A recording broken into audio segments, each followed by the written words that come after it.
Hi, it's Adam from Jestic. Whilst I'm waiting for my machine to slush down, I'm going to give you 5 really quick top tips that I've learned. If you don't have a lot of time, you can only watch this video. Make sure you take this one in. Let's do it. Number 1, after cleaning and you've reassembled your machine, it's a good idea to check for leaks. Do that with water. Just tap water is fine.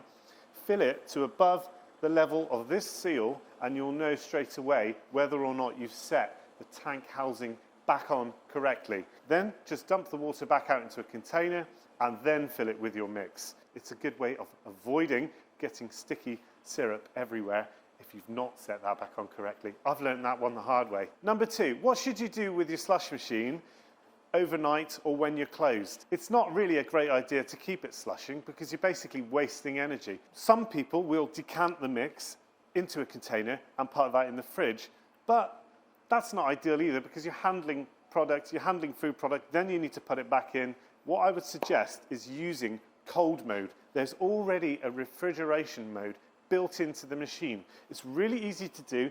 You switch it from slush mode to cold mode and that will keep it cold overnight or when you're closed, and then in the morning just switch it straight back to slush mode and then in half an hour you've got slush again. Bonus tip on that one is you can actually set a timer to do that automatically for you. Set the current time on the machine, set the time you want it to defrost, set the time you want it to slush. Massive time saver. It will appear as if it's always slush because whenever you're in, there will always be slush available. Third tip is to make sure that the sugar or the Brix content is right in your mix before you put it in the tank. Now, this is usually in the experimental or menu development stage. So if you've got a recipe idea that you want to try, then do test it in small batch before you fill the whole tank and waste a load of product.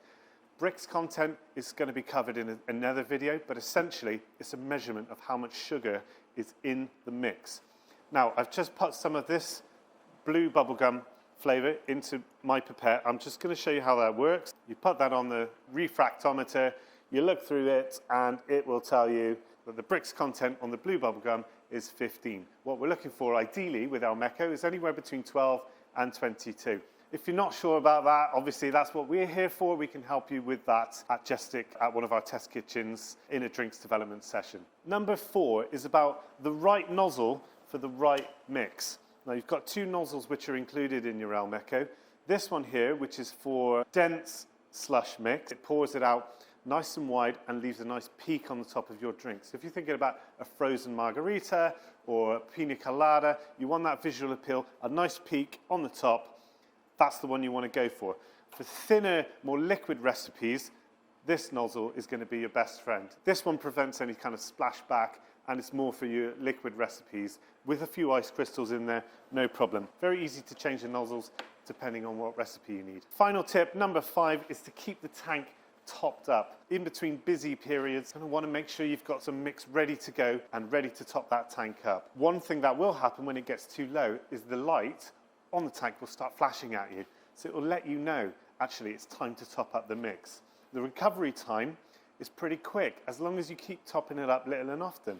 If you let it go all the way empty, you're going to have to put a fresh batch in.